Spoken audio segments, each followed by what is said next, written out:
From Hollywood, California, by way of the Broken Skull Ranch, this is the Steve Austin Show. Give me a hell yeah. Hell yeah. Now, here's Steve Austin. All right, everybody, welcome to Steve Austin Show. I am coming to you from the mean streets of Los Angeles, California today. I'm sitting over here at 317 Gimme Street. I got a damn good show for you today. Today, I'm going to finish up some of the questions that you guys sent in, the questions at SteveAustinShow.com. That's right. I got a Q&A for you. And I'm going to be talking and answering your questions for about an hour and 15 minutes, so I ain't going to dilly-dally around. I'm going to get right into your questions. This is the Steve Austin Show. All right, everybody, welcome back to Steve Austin Show. I am sitting here in my Austin 316 chair at 317 Gimmick Street, and I'm about to provide some answers to the questions you guys sent in to questions at SteveAustinShow.com. And the first question comes from a guy named Matt in Saskatoon, Canada. And he's saying, hey, I was hoping Steve Austin might talk about the time the WWE toured Canada when he wrestled. Did you enjoy doing Raw/SmackDown in Canada? Did wrestlers complain about traveling through Canada? Be honest. Or did they enjoy it? Do you have a favorite Canadian city? Best and worst about wrestling in Canada. Thanks and love the show. Hope you can provide a few minutes of commentary on this. Sincerely, Matt in Saskatoon, Canada, big wrestling fan. Boy, I tell you what, Matt, man, I always enjoyed working in Canada. The people were great. The crowds are great. Canada's a great wrestling territory. You know, going back to the Calgary Stampede days. I'm not sure about all the different other wrestling promotions that were there, but, you know, because of my relationship with the Hart family, specifically Bret Hart, I know a lot about the Calgary wrestling scene. Know so much about the super long trips, road trips that those guys used to go on between the towns, all the snow and weather that they traveled through to get to their destination, to put on a house show wherever it was. I always dug Canada. Like I said, great wrestling place. The biggest problem was crossing over the border. And Canada is very strict at the border, and they should be. And they go through everything. They make sure all the I's are dotted and the T's are crossed. And when the boys start coming through, due to the fact that a lot of times back in the 80s, early 80s, probably 70s, 80s, guys were carrying a lot of stuff over there. There's many stories about the Iron Sheik, and he'd always have some weed or something like that with him, and he'd put that in someone else's bag. But the precedent had already been set that a lot of times when the guys came through, they were going to be carrying some stuff, whether it was this, that, or whatever. You can probably guess what it might have been. But that was one of the biggest pains in the asses about going to Canada, because you knew you were going to get pulled over. You were going to sit in a room for an hour, 2 or 3. They were going to go through all your stuff and shake everything out. And so 99 times out of 100, nobody had shit. But every here and there, someone would have something. And that's why they always kept checking the boys when they came into the country. So great on Customs part. They did a very thorough job. But when you're one of the guys who's passing through there and you ain't got nothing in your bag and you get pulled over, that's a pain in the ass, because you're always on a schedule. Trying to hit the gym, you're trying to hit a tan in bed, you're trying to go get something to eat. You may check into your hotel room. It might be one of those deals where you're going straight to the building, and then you got a long road trip after that. But that was always a pain in the ass when you had to go and cross through customs on the way there. Coming back in the States, hell, it wasn't nothing but a thing. As far as traveling in Canada, I used to listen to a lot of the Calgary Stampede days. Some of the guys that were part of the Attitude Era, Chris Jericho, a lot of those guys that were in my period of participation in WWE came from Stampede days, and they traveled in that territory. Brian Pillman, man, I used to hear all the stories, all the ribs, all the guys loaded up in vans trying to save some money. Everybody chipping on gas. Nobody was making a whole bunch of money. And all the ribs that were played on the road. So there's a lot of history there in Canada. And Canada is just a great country for wrestling because the fans are very enthusiastic. I always talk about the Calgary Stampede, that pay-per-view we had that one year. I can't remember. I talked about it on a podcast before. Man, those people are hardcore fans, so that makes it fun. And as I'm looking at this map, I'm looking at some of the classic cities that we used to go to, and this was a period of time when I was traveling with Bart Gunn and Billy Gunn And we were staying at some of these shitboxy kind of lodges and red roof inns and stuff like that. And there would be 3 of us in a room. And towns like Moose Jaw, God dang Medicine Hat, Lethbridge, Red Deer, those were some of the B towns, Kamloops, I think Kelowna, the big cities like Vancouver. Vancouver was always cool. I mean, that's one of my favorite cities across the border because it's right across the United States border, just north of Seattle. The weather for Canada, in my opinion, is fairly mild compared to the rest of the country. You start getting to Calgary, it starts getting really, really cold. Vancouver's absolutely beautiful. The thing about wrestling in Vancouver was every time we got in the damn ring, you'd be in there in the main event, you'd be in there working your ass off, and damn near every single time, a lot like, Salt Lake City, man, there'd be a fight in the crowd. Every time a fight in the crowd breaks out, the attention goes to the fight in the crowd. And as 2 guys who are in the ring trying to put on a show, that doesn't work so well because you want the attention on you and you also want to watch the fight. So anyway, that was one of I wouldn't say it's a bad thing. It was a funny thing about Vancouver because it's really a pretty mild city. Calgary, the Saddle Dome, that's an awesome place to wrestle. A lot of atmosphere, all the history there with the Hearts and all of that. Edmonton was another good town. I had a great match with Chris Benoit in Edmonton one night, and I believe it was on the SmackDown show. And we had worked a previous night on Raw, and they only gave us a certain amount of minutes. And I wasn't very happy with that match because we didn't have enough time to tell the proper story. And I'll never forget when we rolled into Edmonton that night. It was a SmackDown, and we were going to work together again. And I told Chris before we went out there, I said, dude, I don't care how much time they give us. We're going to go when it's time to go home. And, it's all on me. I'll take the heat. So if they give us a go-home cue, disregard it. And we really ripped it up that night. And there's another question coming up with regards to that match, which I'll get into in a little bit. But, then you get over there to Regina, what did I say, Moose Jaw already. Winnipeg, I think we're starting to get close to where Chris Jericho's from, right over in that area. That was a great little town, hotbed. People are crazy over there. They really love their wrestling. And then, of course, you got Toronto, Ottawa, Montreal, Quebec City. Here's where some of the problems start to come in, because when you start getting into the French-speaking provinces, maybe they all speak French all over the country, but specifically, man, it's Ottawa, Montreal City, and Quebec City. And all of a sudden, if you're on a road and you pull over to a gas station, and back in the day, we used to always choose Skoal or Copenhagen or whatever, or we'd need to gas up, or we'd be lost. That's just the way it was.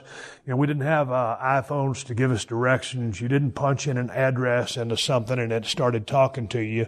We had those regular full-size road atlases that were about 2 feet long and about 2 feet wide when you opened it. And you learned how to read a map pretty damn good, or your ass was lost. And getting lost doesn't pay the bill. So you always found a way to read a map.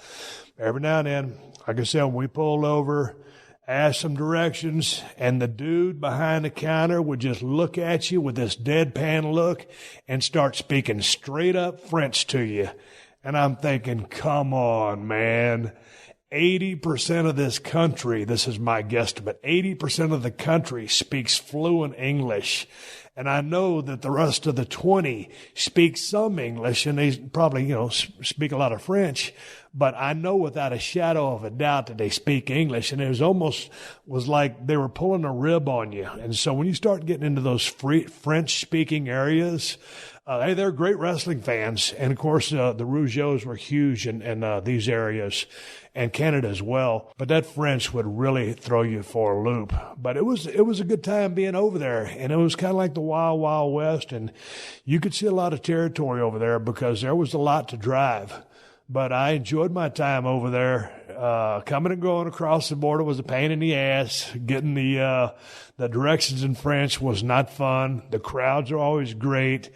And best and worst about wrestling in Canada, I'd say the worst thing was about how cold it could be in some of the cities where it got really cold.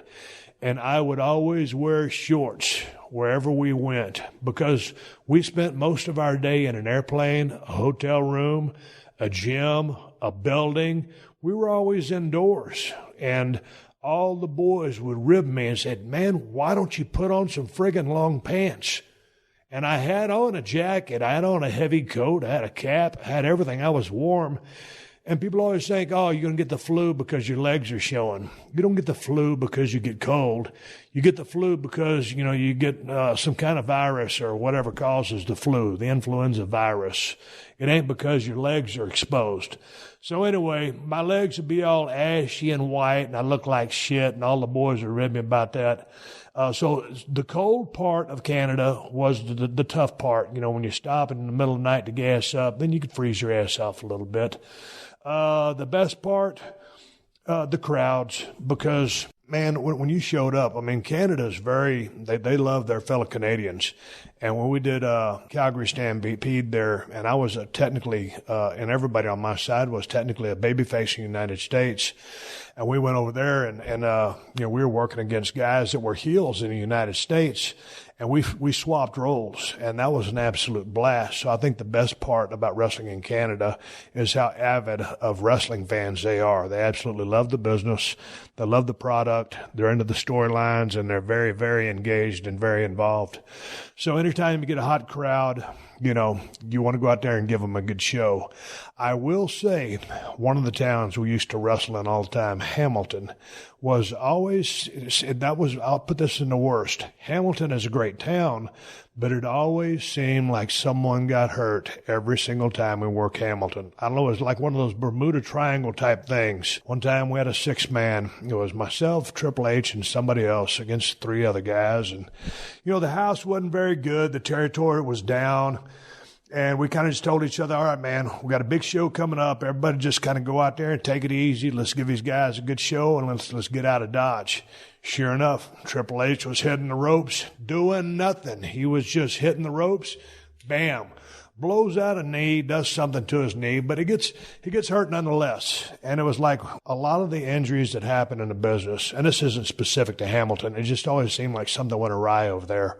But sometimes you get in those matches, and people always think, oh, man, wrestling's rigged, wrestling's fake, this, that, or whatever. That the mat is like a trampoline.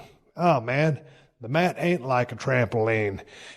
Hitting the ropes, just doing a crisscross high spot for argument's sake. Dude, if you trip, if anything goes wrong, if a rope snaps, much less, you get involved in a high spot where something goes wrong and you have 2 guys or 2 gals running full speed and you collide and something goes wrong, or there's a botch, or, you land, you don't land flat. Any time could be your last time inside a ring, and that's a total shoot.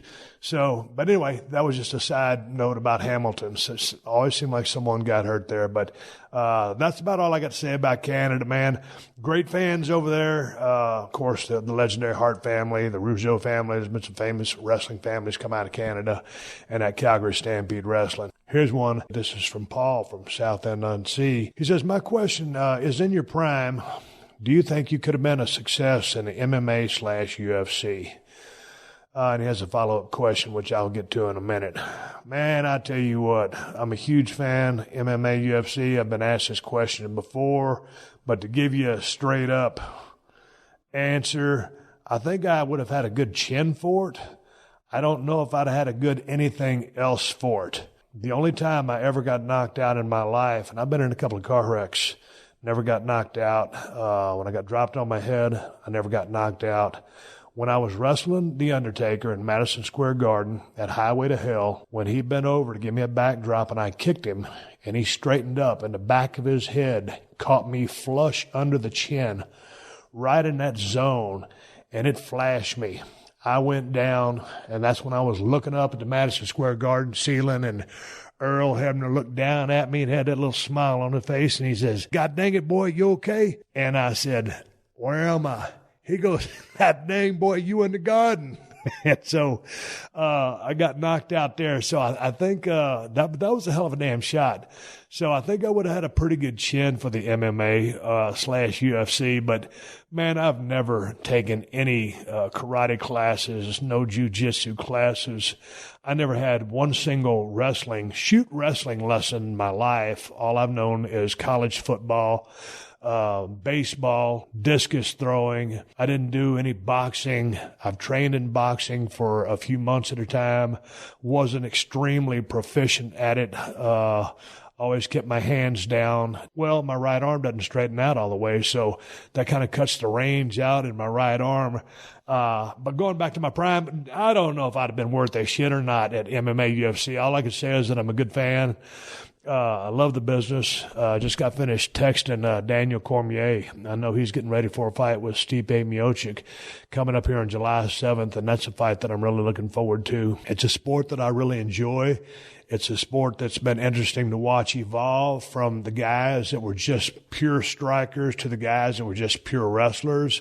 And now all these years later to see what it's morphed into, where, wrestling is still kind of, the bread and butter of it all, but the jiu-jitsu with the striking and the wrestling that's all combined to become the hybrid art form that it is, or sport that it is. I used to love boxing. All of the great characters kind of disappeared from boxing. And now, UFC is kind of like so exciting, and anything can happen at any time with the kicking, the strikes, the chokes, just the art form that it is, and how deceptive some of these guys can be, and the skills that they bring. It's at a whole different level. So, I wouldn't have been successful at it, but I'm a huge fan and continue to watch it, and watch damn near every single pay-per-view they do and all the stuff on Fox Sports 1. But as a follow-up question, he says, hey, is there anyone from your prime time, not obvious, like a Kurt Angle, who you think could have cut it in the octagon? Well, and this is from Paul McKeon. Obviously Brock Lesnar has done what he's done, and I guess there's word or maybe rumor or maybe something that he might go have another fight in the UFC. I don't know. I know he just I thought he re-signed with WWE. But Brock obviously has done what he did. Kurt Angle, it would have been interesting to see what Kurt could have done, because he won the gold medal in the Olympics in 1996 with a broken neck. And obviously that means his wrestling skills are, premier. But as a striker, how would he have fared as a chin? What kind of chin does he have as far as trying to, take some blows that these guys are dishing out? I'll never forget when Kurt Angle broke into the business. I guess it was back in the late 90s, or was it 2000? Nonetheless, you just see this blue chip athlete, and the guy was an absolute blur, very aggressive, highly technical. He caught on to the business of pro wrestling faster than anybody I've ever seen. So had he applied himself to MMA and striking and jiu-jitsu and everything that went with it, he was so high level of a wrestler, I don't know why he could not have been high level at the striking and every other aspect of MMA. But obviously, that's my speculation. As far as other guys, you had Ken Shamrock, but he was training for pro wrestling, got into MMA, then came back out of pro wrestling. And there's a guy who, like I said, many times before in the podcast, a guy who came out of a shoot business after being in a work business and come back to a shoot world as the legit toughest guy in the world, the baddest human being walking planet Earth. And it was Ken Shamrock. And I caught some words or lines from an interview he just did, and he initially had reservations about being the special guest referee when Brett and myself were going to have the submission match, because coming from that shoot world of MMA, he didn't want to be part of something that wasn't going to be able to hold up or, wasn't going to pass the test or make the grade. And obviously, we went out there and rocked the house and tore the joint down and executed a double turn. And Brett got his shit in. I got my shit in. I left as a baby. Brett left as a heel. And, Ken was a big part of that match. It's like I said when I was doing the podcast with Edge and Christian and Bret Hart, talking about that match. You know, I thought Ken brought a lot of star power to the match. Legit. He brought presence. Just good-looking dude, jacked up. If there's anybody that could enforce the rules between two guys who are at a major angle that was built and ready to go, it was Ken Shamrock. He brought a lot of star power to the match, and from a different world, bringing those outside eyeballs. So obviously Ken did what he did in the world of MMA. And then when I think about the rest of the guys, there's been there's been a lot of tough-ass guys in the business of pro wrestling. But when you're in the gym or you're in the dojo or whatever they call it, and you're training like those MMA guys do, day in, day out, going through the grind, I mean, whether it's working on their grappling, their striking, their jiu-jitsu, but that's what you train to do, and you are a professional fighter, that's a whole different level. That's a whole different stratosphere. And when you're trained to entertain people like you are in the world of professional wrestling, you know, some of the best athletes I've ever seen in my life came from, that were in the business of pro wrestling, came from the world of football. But football ain't fighting. And if you put a UFC guy in a football uniform, you know, that doesn't really transfer. His skills in the octagon don't transfer to the gridiron.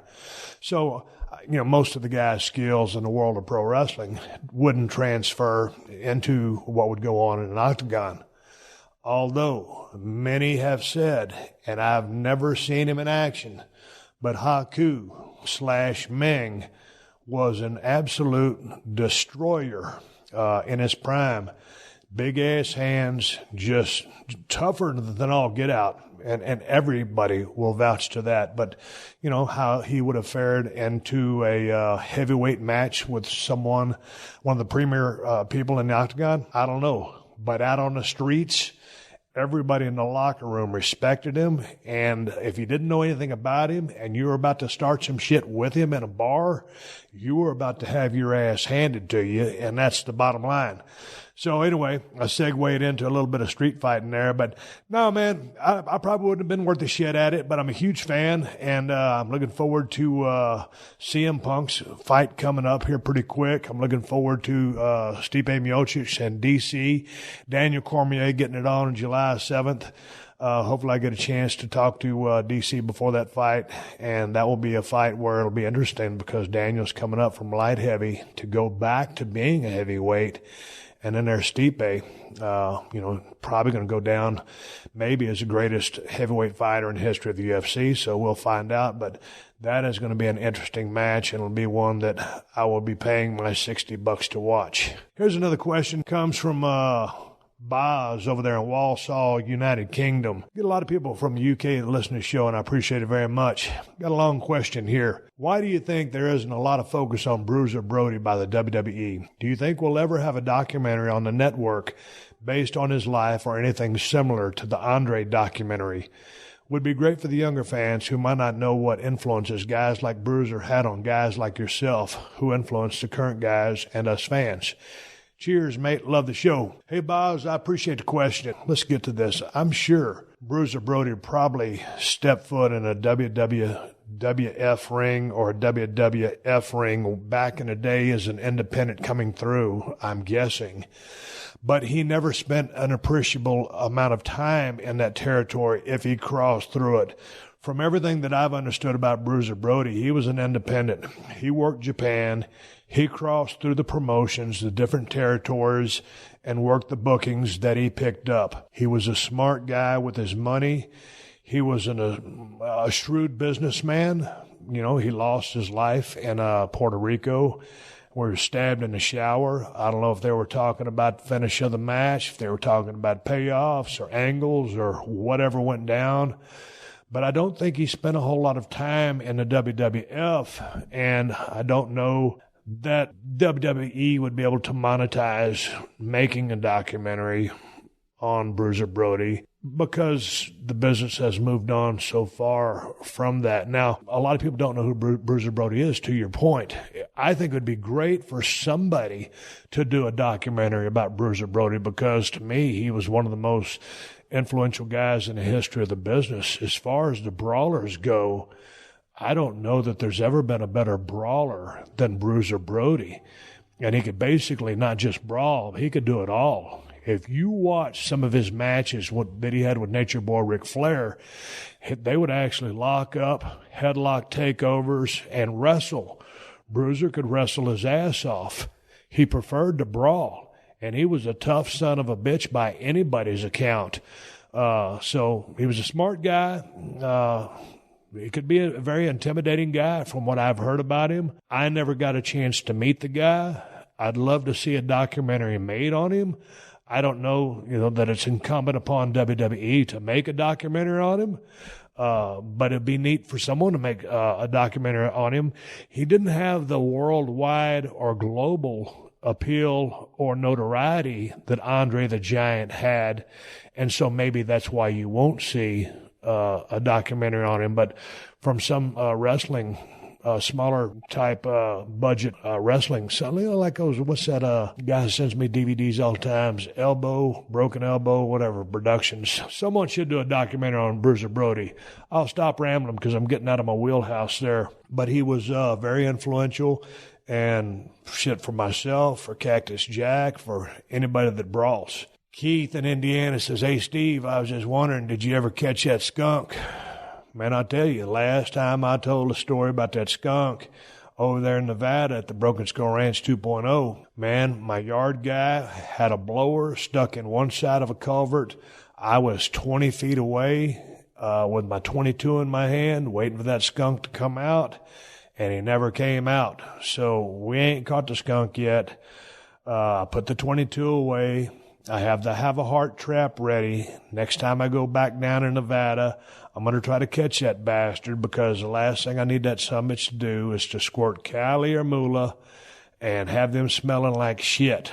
When that damn skunk lit up Hershey a couple of years ago down there in South Texas, she stunk like hell. We knocked the initial smell off of her, but it took a couple of months for her to smell back to normal, and it scalded her eyes. So them skunks, hey, man, I ain't got nothing against the skunk. They're just being skunks. But when they come up to, do business, or all of a sudden they're face to face with your pet and they turn around and squirt their ass in and light their ass up, I can't have it. So the skunk's got to go. All right, here's a question from Sammy. "Hey, man, I've been a diehard fan since I was a kid, and I'm currently 23. My question is, how do wrestlers work out effectively when they're on the road traveling all the time? I'm a traveling salesman, and I stay in Hampton Inns, Holiday Inns, and Hilton Garden Inns 300 days a year. These hotel gyms, more often than not, have nothing but treadmills and dumbbells up to 50 pounds. There are so many important workouts I cannot do without bars or machines. How do the wrestlers do it and look like bodybuilders?" Sammy. Well, Sammy, come on, man. 50-pound dumbbells are 50-pound dumbbells. Your cardio is your cardio, man. If you just make up a circuit when you're in those Garden Inns and those Hampton Inns, Holiday Inns, dude, I've stayed at 1,000,000 of those places where all they got is 50-pound dumbbells, so I know exactly what you're talking about. And I think that they don't want to go any heavier than that because they don't want a liability. They're not going to have those 100-pound dumbbells in there for someone to go in there and get hurt. Ain't nobody going to get hurt, but I just think that's what they do over there. It can be frustrating, but dude, if you just put your mind to it, if you make up a circuit routine and throw in some abs or some squat thrust or some burpees in between doing 50-pound dumbbell presses, jump down and just string a bunch of exercise together, and then in between that, go 1 minute hard on a treadmill or one of those bicycles and get back on your weights. There's so many ways that you can mess with those, make yourself up a little cycle while you're there of just a cycle of exercises and train your whole body. Yeah, we spent, all those days a year on the road. And the thing about it is, when you get into a new territory, you start hanging out with the guys and you learn where every gym in the United States is. Well, all the good gyms. And they're all the same. So each town you fly into, you're going to the same gym. Sometimes you don't have a chance to get your workout in the gym, but more often than not, that's what we did. And for sometimes, I've trained at 1,000,000 of those damn hotels you speak of. Just go in there and get something done. If you go in there and put in 45 to 60 minutes and get your swell on, You maintain your consistency. You burn off all them shit calories you're eating from eating most of the trash that's on the road. But again, if you want to talk about dietary stuff, you go to any IHOP, Denny's, Cracker Barrel, Waffle House. If you get grilled chicken, egg whites, steamed hash browns from Waffle House, you can eat clean in any restaurant you go to. If you only see a string of McDonald's, Burger Kings, and Wendy's, you just go through the drive-through window and get either chicken or hamburgers and throw the bread away and just eat the meat. You don't need to go keto, but you don't need all that white starchy stuff in that bread. So it's easy, very easy to eat on the road. It's easier to make excuses to eat garbage on the road because, one, you want comfort food. Two, because it's easy to say it's hard to eat clean on the road, so you just eat shit. But it's really easy to eat clean on the road. And after all the times I traveled with Billy Gunn, Bob Holly, and those two guys were absolute gym fanatics. And whenever it came to eating at a restaurant, I'd be over eating junk or hamburgers or Burt's Chili or whatever. And those guys would be eating egg whites and chicken breasts, and that's why they always looked like $1 million, because they always put the time in the gym. And neither one of them drank as much as I did. Well, I didn't think Bob even drank. Billy would have some cocktails with me, but we were so active in the ring, doing cardio when we was at the gym, making the rounds. But that 15 to 25 minutes every single night in that squared circle would burn so many calories, and you get your heart rate up so high, man, you could almost eat like shit and damn near be a body guy, depending on your genetics. He says, one more question. He says, Steve, even after you adopted the brawler style following the Owen Hart Tombstone pile driver, I still feel we could have gotten more from the Dude Love versus Stone Cold feud.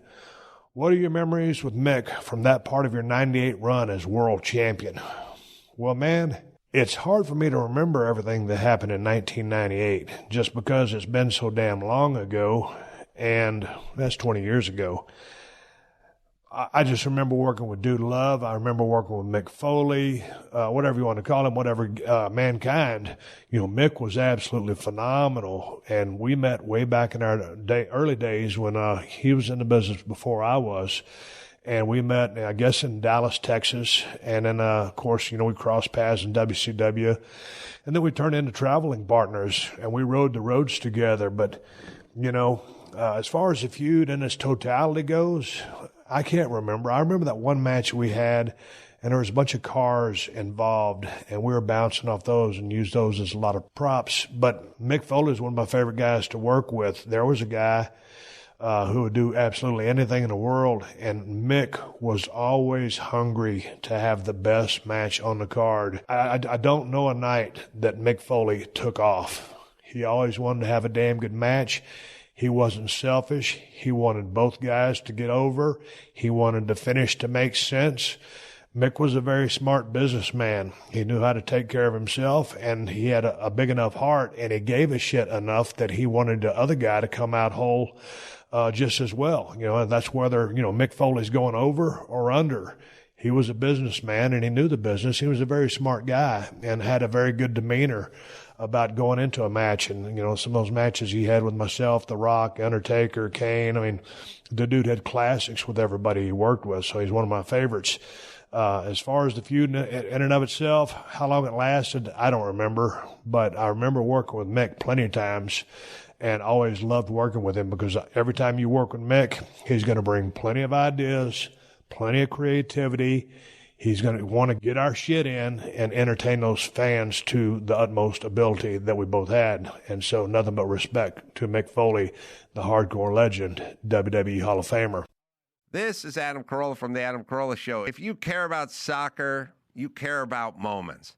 And the road to the 2026 World Cup starts here this week as test matches get on their way, as we host some of the biggest names in the sport. BetOnline is where real soccer betting lives. Global markets, sharp odds, and player props built for fans who follow more than just the headlines. BetOnline gives you live betting and in-game odds that shift with every goal, every card, every turning point. As teams fight for their place on the world stage, BetOnline keeps you locked into the action.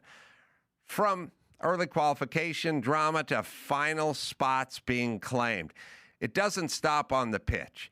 BetOnline Casino and VIP rewards keeps the momentum going long after the final whistle. The road is long, and this is where the story starts. BetOnline, the game starts here. This is the Steve Austin Show. Here's one from Edmond, Oklahoma, from Reg Bamford. He said, "Hey, man, I've heard you talk about your longtime friendship with Brian Pillman. Did that make it harder or easier or just fun to beat the hell out of him during that SummerSlam promo about Bret Hart? You wore his ass out." Man, I tell you what, when I shanghaied Brian Pillman from behind with that big right hand, kind of like a semi-clothesline, I stomped a mud hole in his ass and walked it by. I was working, but it was a damn near shoot because it had to be. I was wearing those heavy-ass, high-tech Magnum boots. I still wear those boots to this day, and those things got a damn sole on them. They're very, very comfortable, but I stomped the shit out of him. I was kicking him. I was beating him to death, and I'll tell you, and I threw Jerry Briscoe out of the ring when he ran to the ring, and as long as that beating lasted, if you'll watch that footage back, Brian was out there with that cane, and there was a brass duck head on top of that cane that you put your hand on. And so when I took that baseball swing and hit him in his shin, and he had his leg bandaged up, there was some plastic wrapped around his shin so I didn't break his shin. But the stick broke. The walking stick broke. And if you watch that footage back, watch that brass duck head as I hit him in the leg fly off right into the crowd. And I believe it hits the top of that metal barricade thing. And it damn near could have easily hurt somebody, but we got lucky and it didn't. And believe me, when I swung that damn walking stick, I was swinging for the fence. It broke off. It didn't hurt him. I sandwiched his leg in between that chair, and then I jumped off that damn second turnbuckle. Like I said, shit-can Briscoe, who I absolutely love, through those ropes, and I beat the hell out of him. It was fun because it was a piece of business, but it was a very serious piece of business. I was a heel. I was trying to get heat. I attacked him for no apparent reason other than the fact I was probably a little bit psycho because I was jealous of the fact that he kept bringing up Bret Hart's name with reverence in my interview time. That's the reason I jumped him. But if you will remember, a couple of weeks or a couple of months later, he turned the tides on me. And let me tell you something, mister, as bad and as hard as I was kicking the shit out of him, he gave it to me and then some. He beat the flying shit out of me, and I wasn't selling it, and I knew I had it coming, and I knew there was going to be a receipt on the end of that ass whooping, and I didn't know how Brian was, going to respond, because this was weeks or months later. But when he beat the dog shit out of me, I mean, let me tell you, that was one of the worst beatings I've ever had in the history of my time in the business. That's a straight up shoot. Brian was kicking the shit out of me. And on a note, when I kicked the shit out of Brian, they drug him out of there. I think they put him on a damn gurney or something, carried him off, and they took him to the opposite side of the arena. I went back to the dressing room. They took him out of different ways. I think they put him in an ambulance. And I actually asked all of the agents, I said, "Hey, man," I said, "is he okay?" Because that's how bad I was beating him. That's how stiff I was on that beating. And again, I'm not calling myself a UFC fighter. We've already talked about that. But when a guy's giving you his body, but you got to lay your shit in and make it look good, anything could happen. And I was hitting him in all the right spots, and he was staying flush and square for me, and vice versa when he was beating me. But, when you're beating the fuck out of somebody, shit happens. And so it was stiff, but it was a lot of fun. Anytime I got a chance to do business with Brian, it was a good time, but it was very competitive. And by the same token, he beat the flying shit out of me when he wore my ass out, and that's the bottom line. Here's another question. Hey, Steve, Jeremy here. I've been a fan of yours for about as long as I can remember, and I've always been a big fan of your ring work. You never seemed to lose your cool when things got heated up or botched. What was the most heated in-ring moment or botch you had or was a part of? Jay Bruner. Man, Jay, I always try to remain calm in the ring with respect to things going wrong because there's that old saying, never let them see you sweat. So if some things go wrong, you don't want them to know it. I never really got heated up inside the ring because I never had to. I'll never forget one time I was working with Booker T somewhere. Me and Booker T worked together a lot and had a blast. And I love Booker T. But one time, and I've told this story on a podcast before, one time Booker T, I don't know if it was like a jab or a cross, but he knocked the dog shit out of me, and it incensed me immediately.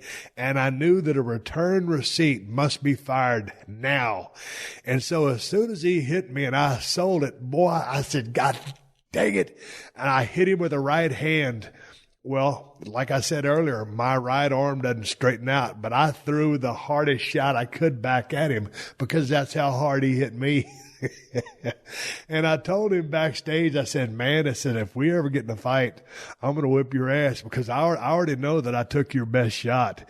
And my shot didn't connect good because my right arm wouldn't straighten out. And he started laughing.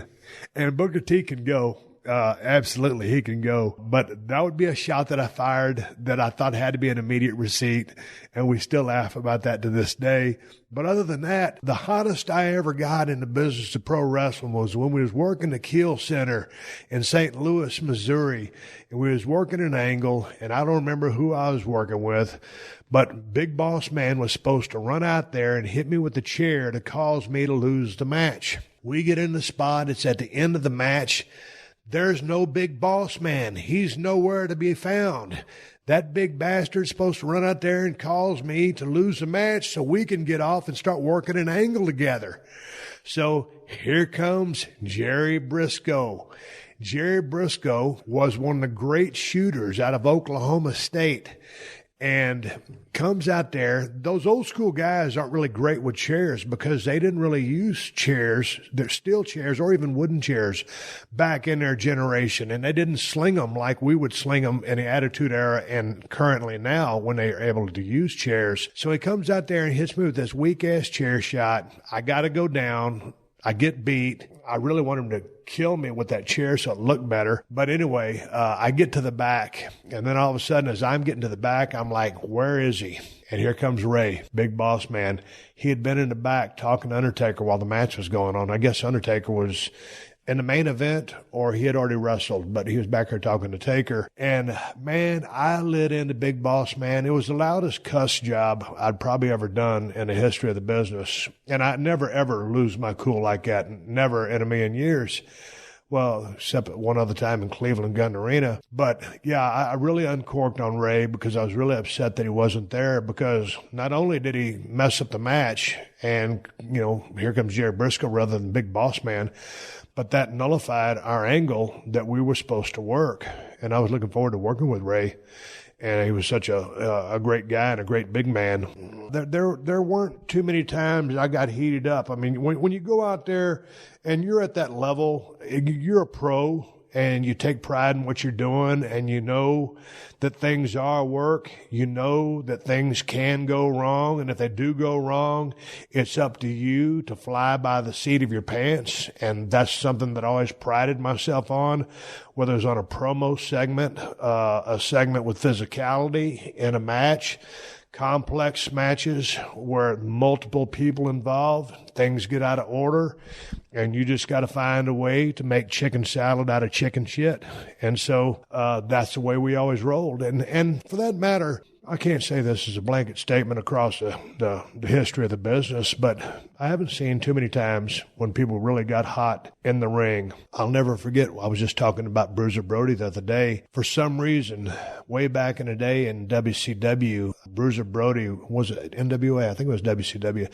Bruiser Brody was working with Lex Luger in a steel cage. And Fonzie was the referee in that match. And for some reason, I don't know what went wrong, but whether Brody didn't like the finish, but he started no-selling all of Lex's moves. And, Lex didn't really know whether to shit or wind his watch. And he finally just gets out of the ring and climbs out of the cage. And I don't know if Bruiser had a bunch of blades taped to his finger. I think that's where he used to keep his blades or what was going on. He didn't cut Lex or anything like that, but he just started no-selling him.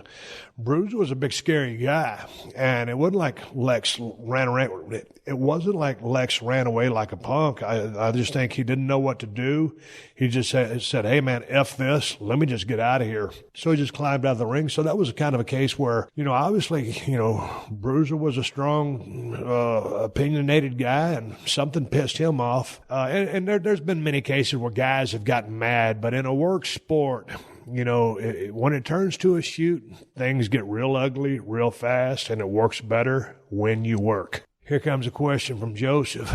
Joseph says, hey, Steve, I think My Way Limp Bizkit build-up promo between you and The Rock at WrestleMania 13 is the best build-up promo I've ever seen. What are your thoughts on it?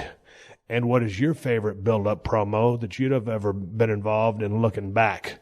Joseph, well, that My Way promo for WrestleMania 17 in Houston, Texas at the Astrodome with Jim Ross and Paul Dangerously, Paul Heyman calling that match was phenomenal. The way they edited that footage together, the way that song just fit everything that we were doing, those toasts that The Rock and I did where I had that beer and I handed him his beer and I hit him in the chest and foamed it all over him. And then he took that microphone from me and just completely disrespected me. And I kind of cocked my head and look at him. And then he does a hard toast to me. And I think he knocks the beer out of my hand. And about the time he does that, here comes a swinging door right. Wham! I drill The Rock. That shot connected a little bit. He drilled me. Couple of trade-offs. I do a double leg on him. And we were off to the races. When you look at the whole storyline, how we got Kurt Angle involved, and, Rock would almost hit me with his finish certain times, and I'd always get out of it and end up hitting him with mine. It was such a back and forth, and then that celebration where I had about 3 or 4 beer cans in my hand, and it was a blind feed to him. Once I guzzled all that beer, boom, he hits me, I think with the stunner, hits me with my own finish. I sprayed the beer all over the place. Anytime me and The Rock stepped in the ring together, it was lights out from the word go. And I think it was the biggest part of that was the chemistry between myself and The Rock. Just the fact that lyrically that was a great song, and it was either going to be Rock's Way or My Way.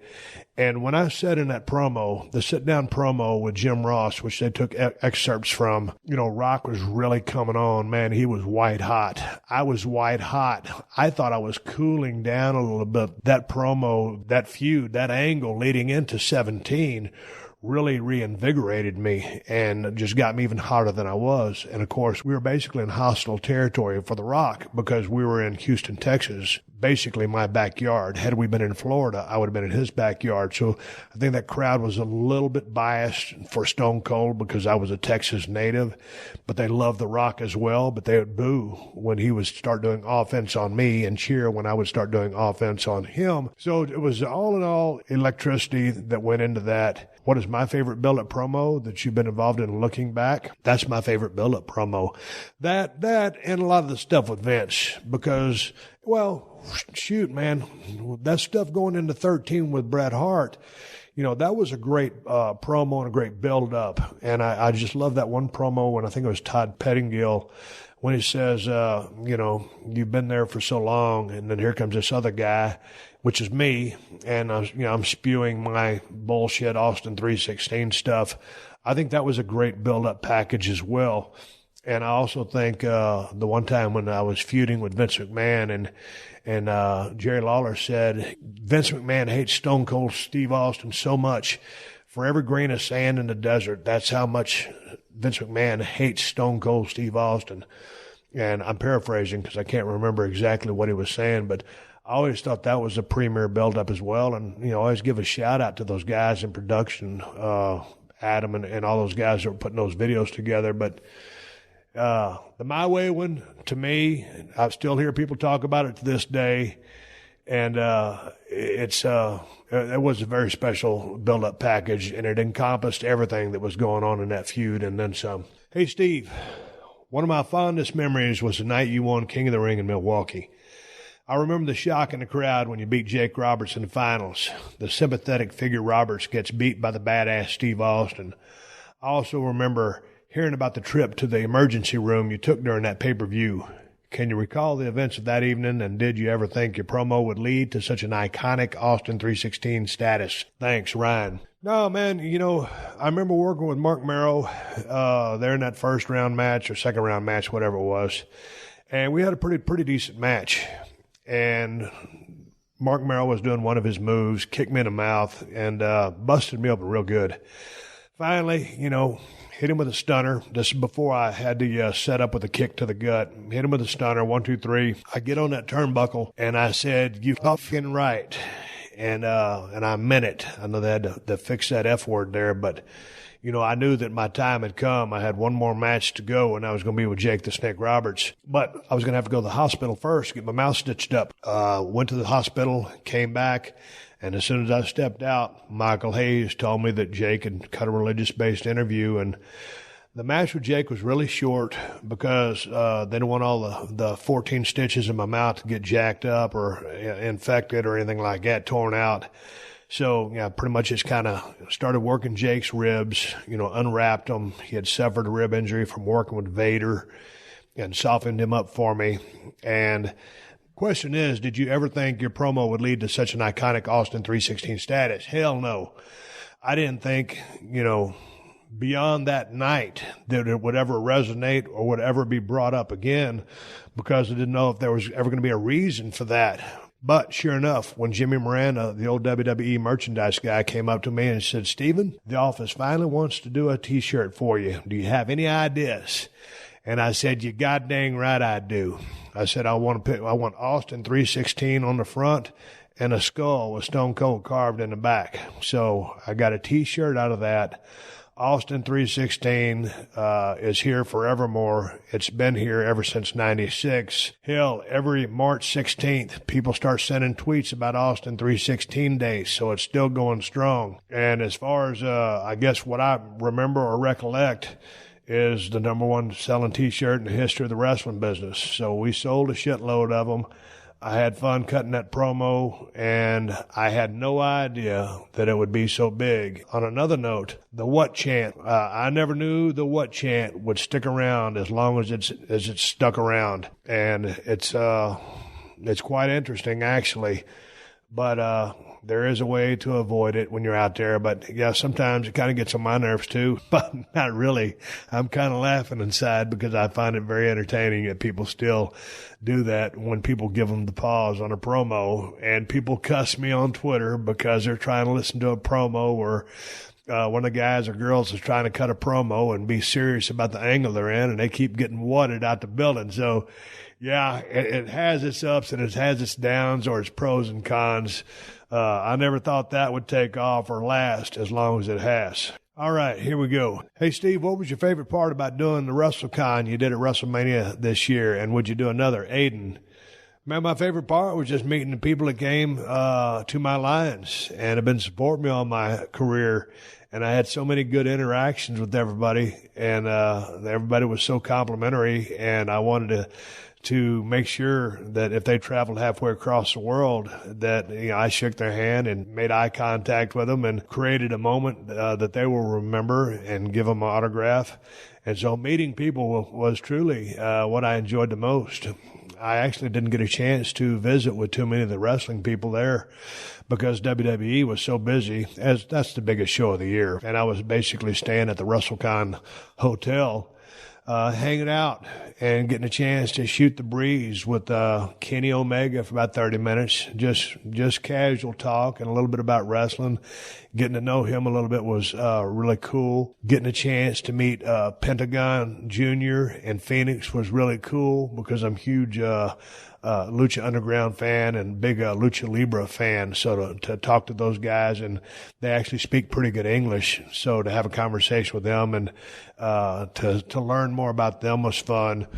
And being in the great state of Louisiana, New Orleans, Louisiana is one of my favorite towns, and Louisiana is one of my favorite states. I've wrestled in almost every middle size, medium size, or big-sized town in Louisiana, and I played most of their football teams when I was playing at Wharton County Junior College and then North Texas State University. So I've been all up and down that state, and I love the food, and I love the people. And, of course, Louisiana's a big wrestling country anyway. You know, Bill Watts running Mid-South down there for a long time. So they're used to good wrestling action, and they love it. So that was my favorite part about being down in there, being part of a city that I really love. I got a chance to eat at my Fisherman's Cove seafood restaurant that I eat at. Been eating at for 20 years, I guess. But that's what I enjoyed the most. Dear Steve, how do you feel when so many superstars today try to cut a serious promo, but the audience takes the wind out of themselves with the what chants? Well, I wanted to get your take on it since you're the originator. I love the work you did in the ring, and I'm a huge fan of your podcast. Thanks. That's from Raj Thomas. Hey, man, I just got finished talking about the what thing. I didn't remember this question was going to come up. It can really mess with a guy or girl's rhythm, what they're trying to say. They can get flustered. That sometimes that what chant can really be overwhelming, and you think people aren't paying attention to what you're saying. And sometimes when a really strong, heartfelt promo is happening, they'll start with that what chant, and the audience is missing out on what the wrestler is saying. And so sometimes, man, you got to time that what chant when there's some bullshit going on, and you got to be able to listen to a real deal promo so you know what's going on in the story. So yeah, I feel for you, and I feel for them when they're trying to cut a good promo, and it interrupts your rhythm. Plain and simple. Steve, when you inadvertently throw a potato, whose receipt did you dread the most getting back? Thanks and love the show.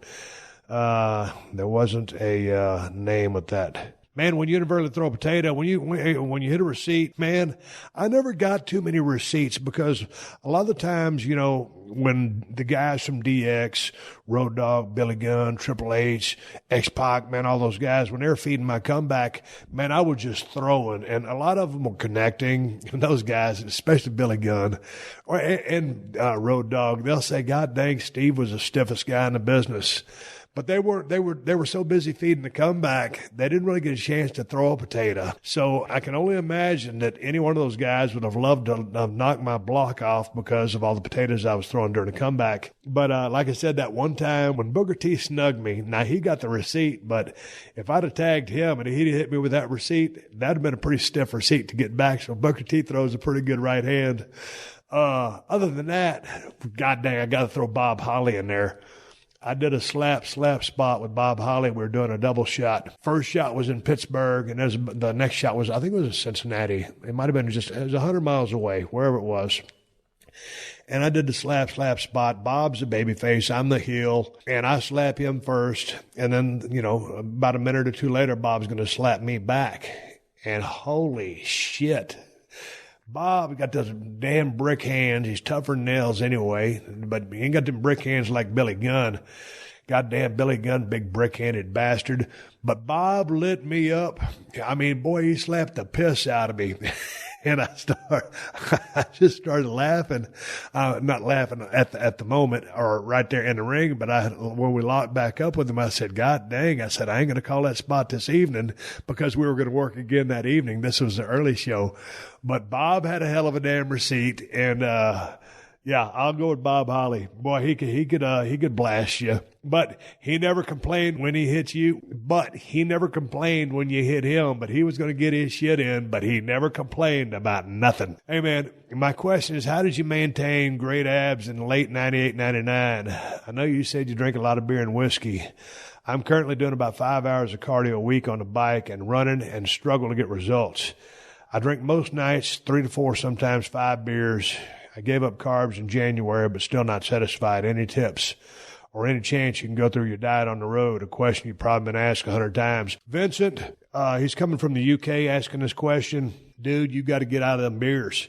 Unless if you're not getting any results and you're still drinking 3 or 4, 5 beers a night, let's just say a beer in England is probably going to have 150 calories. 5 times 15, that's 750 calories, is that? Because 4 times 15 be 60. So yeah, 750 calories a night. So then you go 750 times 7.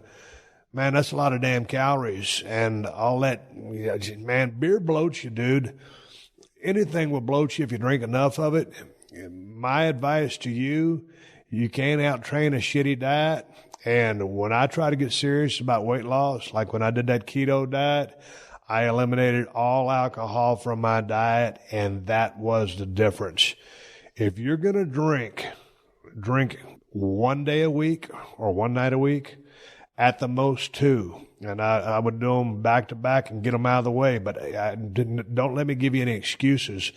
If you have to have a couple of beers during the week, drink one day or one night a week, and don't get shit-faced. Drink you 4, 5, or 6 beers, and then you're done. You're going to play your catch-up work during the week. But drinking that much beer every single night of the week, I can tell you firsthand experience, you probably ain't going to burn much fat, and that's the end of that story. Hey, Steve, I just wondered what Kristen thinks of how the wrestling world still reacts to you. She came along afterwards, and it must be sort of weird for her to occasionally see you being stone cold again, like Raw 25. Great show. Love the podcast. Chris from Charleston, South Carolina. You know what? I met my wife when I'd already retired from the business of pro wrestling. And a lot of times people will send me matches that I've been involved in to my questions at steveaustonshow.com website, where I check my emails. I'll be watching a clip and she'll go, "Oh my God, you were crazy back then." So she thinks the Stone Cold character was obviously, pretty over the top and a lot different than the guy she's been living with for 14 years. So I guess it's kind of, it's weird for her. I mean, like I said, it's been a long time, but like when I showed up on Raw 25, I mean, she was cool. I mean, she really appreciated the pop that I got. Probably didn't appreciate it as much as I did, but she handles it, but we don't talk about it too much, really. Hey, Steve, your famous match with Chris Benoit from SmackDown on May 31st, 2001 has recently been made available to watch on the network. I had not watched it since it originally aired and remembered it being badass. Well, I watched it, and it's every bit as awesome as I remember it. My question is about the 10 German suplexes.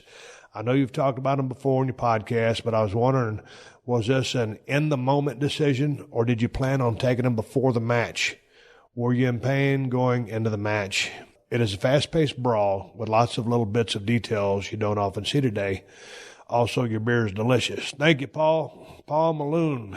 Yep, I do have a delicious beer, Broken Skull IPA. Let's talk about that match. That was a match I was talking about earlier. I said, hey, man, we're going to go as long as we need to go. And it was Chris's hometown, I believe. I think it was Edmonton. We had worked the night before. Didn't have the match I wanted to have because that's how much I knew Chris could go, how much I respected him. And so I just said, hey, man, I don't see you making a traditional comeback on me. I see this being something where you just grab, me from behind and let's do 10 German suplexes, 10 in a row, because I just don't see a regular comeback. I see 10 German suplexes, and then here comes Vince coming down, and I barely escape with the belt. And Chris thought about that for a minute. He goes, I like that. And so that's what we went out and did. So it wasn't in the moment. It was something that I called, I planned, I ran across Chris, he dug it, and we did it. And I'll never forget after that match, I've said it on the podcast before, is one of the highest compliments I'd ever been paid by an opponent. We always shake hands after the matches.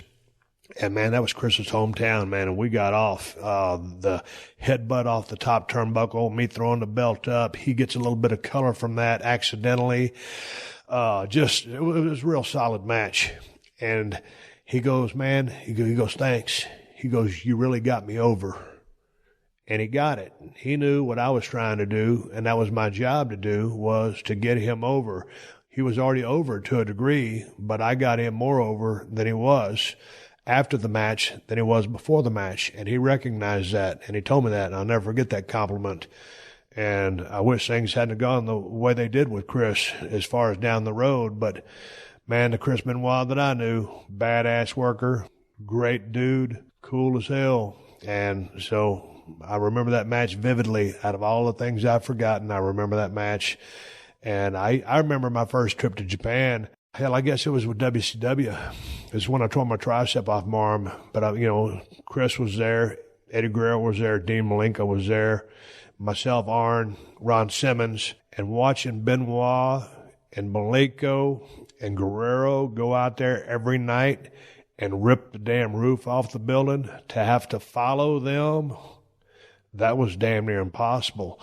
Those guys, as great as they were in America, or Dean was awesome everywhere, man, but, Chris and Eddie, man, they thrived over in Japan, and they could work their asses off, and they were like buzzsaws over there, so they were hard to follow. Yeah, that's what I remember about that match. I called the suplexes, and I wasn't in any pain. And the pain you're speaking of is because I just come back from a neck fusion, and I figured at all the bumps that I'd taken leading up to that match that I would be fine taking those bumps. And it would be a great ploy and a great strategy for Chris to use to take me out and to focus on my weakness or perceived weakness, which could have been construed as being my neck because of the fusion, because of the surgery. And I was working heel at the time, so, he's giving it back to me and then some. And so it made sense for that in his comeback. From Mike O'Brien in Cincinnati, Ohio. Steve, not only am I a lifelong wrestling fan, but I've been a fan of yours in particular for many years and continue to listen to your podcast every week. My question is, for a brief period during your WCW run in the early 90s, did you stop wearing knee pads? I've always been curious as to why some guys chose not to wear them, and in some cases, both yourself and Cody Rhodes come to mind. Guys who previously wore them will suddenly stop. You eventually went back to wearing them, so I didn't know if this was a reason other than just trying to change up your look. Thanks. Okay, Mike from Cincinnati. You know what? I've been wearing them damn knee braces, and I just figured, you know what? I'm going to go back to being old school. And, if the old-timers did it, hell, I can too. And I'm just going to take those knee pads off a while and change things up. And so there for a while, I can't remember how long it was. Kevin Nash always talks about this. He goes, man, I remember traveling down the road with you when you weren't wearing knee pads, and every night your ass was up there on the top turnbuckle fixing to splash somebody in front of 75 people. He was talking about how we paid our dues and going down the road and learning all the tricks of the trade. But, yeah, man, I don't think it was the smartest decision in the world. And then after a while, I ended up obviously going back to the knee pads. I don't recommend anybody wrestle without knee pads. You just spend too much time on your knees, taking bumps, getting in positions with rear chin locks and stuff like that. It's not just the bumps, it's landing on the mats, it's stuff like that. It's just a constant grind. It's strawberries and all kinds of things happen. And that mat is the dirtiest piece of fabric in history. So staph infection, all that stuff, very easy to get. So I just did it for a while and smartened back up, put the knee pads back on, and shortly after that, there came the knee braces. But, dude, I was just changing up my looks, and that was all there ever was. Here comes one from Richard McMickens. Steve, my question is, have you ever thought about selling any of your rides, not including your Ford Escort? No, it's a Ford Focus. I know you have the Ram Charger, which is badass, and the Bronco, and your pickup. If so, I would love to take one of those off your hands. Man, I tell you what, Richard, I just bought a brand new 2018 3/4 ton Duramax Z71. That's my new ride, but I still use my 2003 Z71 with that 5.3 liter to haul my four-wheeler around and my motorcycle when I go out to ride it on the BLM. I love that pickup truck. It's got 80,000 miles on it, and my new one's got 1,400 miles on it. I'll probably never sell that Chevy. As far as that Bronco goes, I thought about selling it. I entertained the thoughts of buying a new Jeep Wrangler or a Toyota TRD Tacoma, but I just love that Bronco too much. It has 41,000 original miles, and it's a 1995, and it's 100% stock. So there's a slim chance that I would sell the Bronco. That Ram Charger's a 1988. It's got a 3.5-inch lift kit on it for Broken Skull Challenge. I'm the second original owner. I'm fixing to delift it and go down to 33s, and I think about a 2-inch lift so I can make it a little bit more user-friendly. It's got the 318 cubic inch motor. It's 99% original. I installed a tachometer to see the RPMs. Other than that, well, I had the exhaust done from the muffler back, but that thing is completely stock. It has a Z-Bart rust protection package, 27,000 original miles, and I will own that thing when I am dead. And that's the bottom line. Here's a question. Hey, Steve, I was at a bar or a pub today hitting the breeze with some friends when a man tapped my shoulder and told me to stop using strong language, quoting it as idiotic and shamefully on myself and others in presence before attempting to get me thrown out for such vulgar vocabulary with the F word. I told him to F off, but it still pissed me off. I wonder if you've ever had strangers have a problem with your use of curses. Do you respect them or tell them to shove it? Love the show, especially you and Kristen together. Hey, this is from Sean Alsop in London. Hey, Sean, sometimes when you're in a public place, when I'm in a public place, I cuss a lot. But when I'm in a public place, I'm actually pretty damn quiet. I'm probably one of the quietest people in a restaurant. And if I'm cussing, the only other person that can hear me cuss is my wife. But when I'm around people like that are being real loud or dropping F word, I don't really take up issue with them. I just kind of let them do their thing. Hopefully, maybe someone will quiet them down, or maybe they'll put two and two together. Some people are just loud drunks or sloppy drunks. So I can see where the dude was coming from, when maybe you were offending him or his family, or especially if there's some kids around. Hey, it is what it is, dude. Most of the time in my personal life, everything comes out of my damn mouth as a 4-letter word, but sometimes you got to pick your spots. And I guess the guy kind of took offense to it, but I can see where he come from, and you probably could too if you had your girl there, maybe your parents or something like that, and someone was being real loud. So it is what it is. But I've heard many people do that, but I'm not the guy that people will say, hey, I heard Stone Cold drop an F-bomb over and over in the bar. That ain't gonna happen because that ain't how I roll. Here's a question. Hey, Steve, glad you're doing well. Always been a huge fan back to your Stunning Steve days in WCW. I was wondering, since you sold to BSR, what did you do with the vehicles like your Ford Broncos?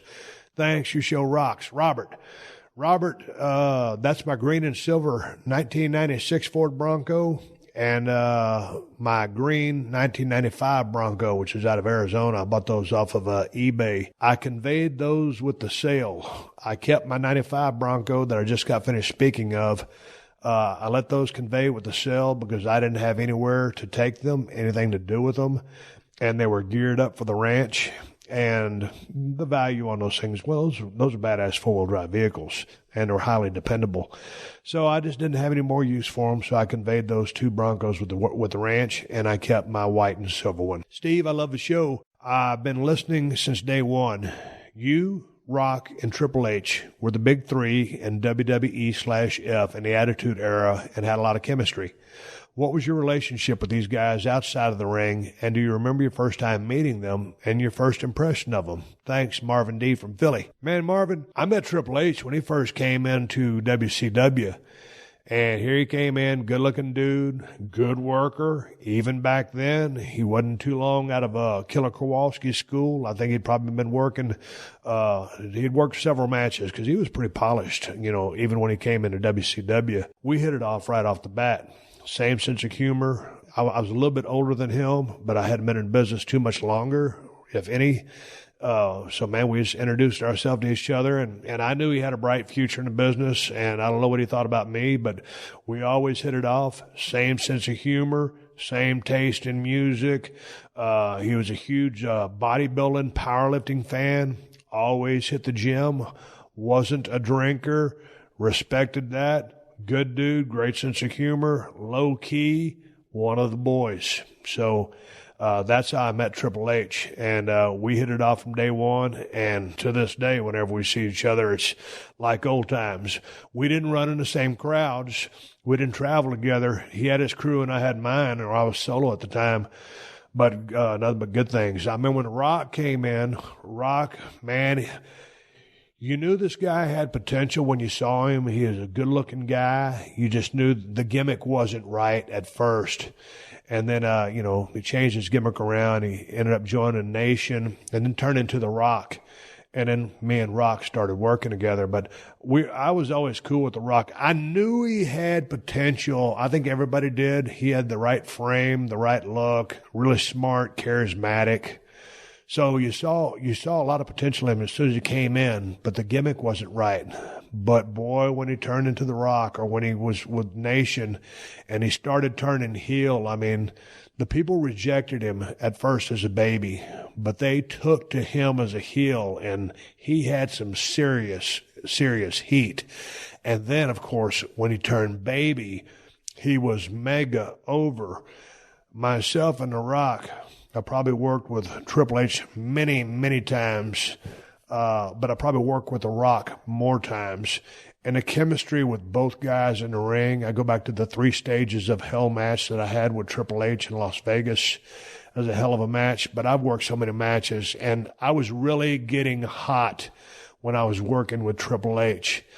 Rock was really getting hot when he was working with me, so we kind of, each, and of course, when I was gone, the feud those two guys had while I was getting my neck surgery was awesome. But hit it off with both guys instantly, remained great friends with each of them. We don't call or text each other, but whenever we're in the same room, it's like nothing ever changed. No time has ever passed. We just start shooting the breeze and start picking it up from right where we left off, and nothing but respect. Hey, on last 2 questions, Steve, just wondering if you have anything to say about Hawk, Davey, or Pillman. They were all in the main event, and now they're gone. Kind of sad to think about. Thank you, Tim.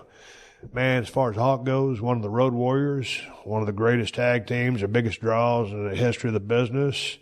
What a character. What a cool guy. He was out there. And everybody liked him. He had some issues. But, Hawk and Animal were the 2 guys that came up with the idea for the Stone Cold Championship belt. And I remember when I first saw the Road Warriors, well, I saw their debut in NWA. I hadn't seen them before that. But, man, when I saw those guys, I said to myself, holy shit, what is this? These guys are insanity. I mean, Hawk, those gigantic traps, Animal, both guys just jacked up makeup, mohawk, reverse mohawk, the spikes. Tell him, Hawk. Will. The promos, Precious Paul Ellering, gym fanatic, workout freak, smart guy.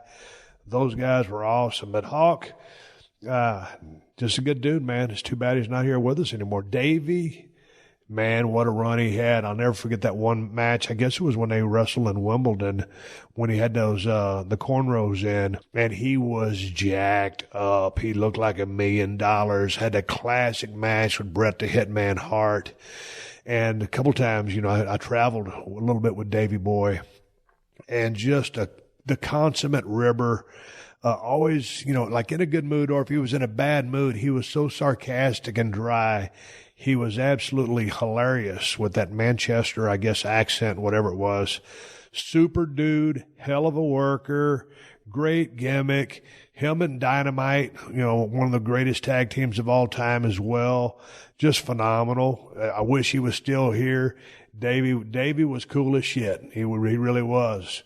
And the late, great Flying Brian Pillman, man, one of my best friends in the history of the business. One of my tag team partners is the Hollywood Blondes.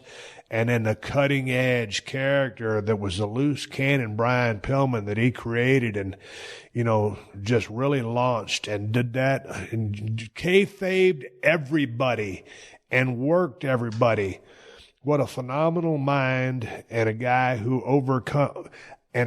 what a phenomenal mind and a guy who overcame every obstacle that life threw at him. And it's just sad. I'll never forget that night in Minnesota. We got finished working that house show. We had that pay-per-view the next day. And Brian was kind of wobbling through the dressing room, and I didn't think anything of it. Just figured, that's Brian. He'll be fine. And he wasn't fine. That's when he ended up dying that night. And we found out the next day at that pay-per-view. But, man, nothing but respect for all those guys. And, I was closest with Brian Pillman, obviously. And I'll never forget riding that Porsche he had, man, when we was in Cincinnati. And he scared the living shit out of me. I thought the guy One of the smartest guys I've ever known, one of the craziest guys I've ever known, but all good dudes. But anyway, I'm going to wrap up this podcast. I'm going to come back and I'm going to close the show. All right, everybody, give me the go-home cue. So I'm going to wrap up this podcast and ride off in the sunset. Before I do that, I want to thank you for sending me your questions to questions@steveaustonshow.com. Anytime you have a question or a comment, send it to me to that address. I'll either write you a response myself or answer it on the show.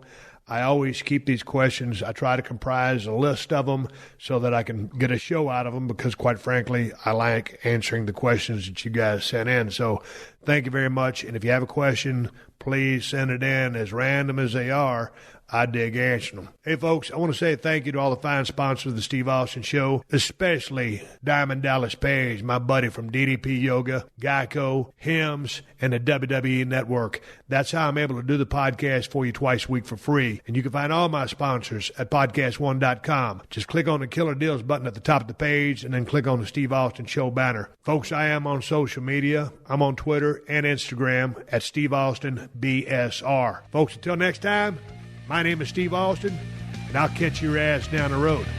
This has been a Podcast One production. Download new episodes of The Steve Austin Show every Tuesday at PodcastOne.com. That's PodcastOne.com.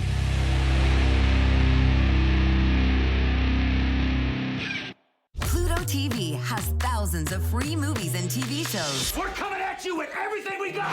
This is the mindset. Free. This is the mantra. Free. This is the mindset. With movies like Pineapple Express, the entire Star Trek film franchise, and Gladiator, and TV shows like Survivor, SpongeBob SquarePants, The Fairly Odd Parents, and Ghosts, Pluto TV is always free. Huzzah! Pluto TV. Stream now, pay never.